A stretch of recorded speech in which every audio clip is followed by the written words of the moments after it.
Thank you, Chairman Rush. Today's hearing is the committee's second this week and third in a series of ongoing hearings as we work to achieve 100% clean economy by 2050. On Wednesday, the Environment and Climate Change Subcommittee examined the challenges in the industrial sector, and today this subcommittee will review the U.S. building sector. We'll discuss policies to reduce pollution and save money by making our buildings more efficient. Residential and commercial buildings are responsible for nearly 40% of U.S. carbon pollution, more than any other sector. And this is not only attributable to electricity consumption, but also to the use of fossil fuels and furnaces, hot water heaters, and other building equipment and appliances.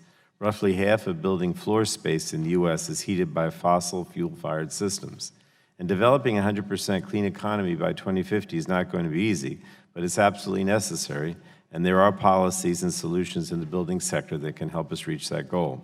Reducing pollution from buildings is tied to the power sector and how we produce electricity. Buildings account for 70% of U.S. electricity consumption, and that means making them 100% clean requires transitioning the power sector to clean, no-carbon resources like renewables and nuclear power. And perhaps the quickest and easiest way to reduce building emissions is by improving building efficiency. Existing energy efficiency measures have shown the ability to dramatically reduce building energy use and the associated operating costs for heating, cooling, and lighting.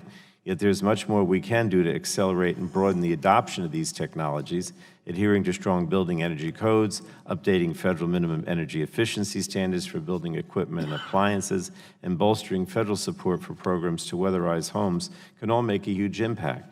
Unfortunately, President Trump is stifling this effort to both save money and reduce carbon pollution.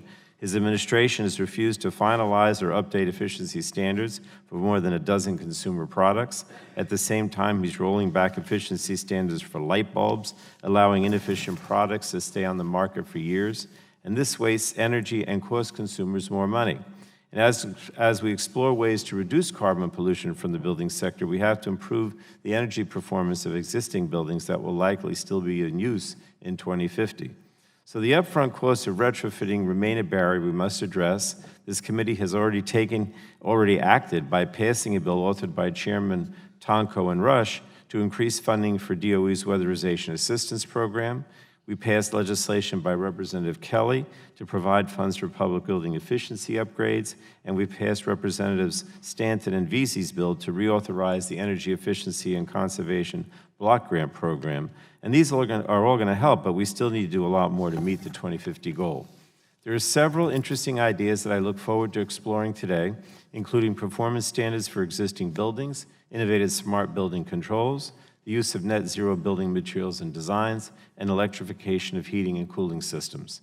States have often been leaders on this issue. My home state of New Jersey has a draft energy master plan that calls for electrifying the building sector by 2050 and reducing the reliance on natural gas for heating homes and buildings. And other states are making similar progress, but the federal government must also lead efforts to decarbonize commercial and residential buildings across the country. Making existing buildings more energy efficient can create jobs in every community around the country. Over 2 million Americans work in energy efficiency, and it's the fastest growing energy sector in the whole country. So the widespread need for this work also creates opportunities to invest in worker training and address local unemployment in vulnerable communities. Increasing federal investment in energy efficiency will spur job growth and community development that will impact every state and district. And reducing building emissions will help us address the climate crisis, obviously.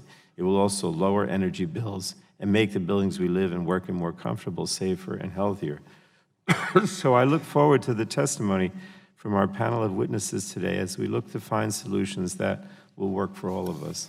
And with that, Mr. Chairman, unless somebody else has not much time left, I yield back.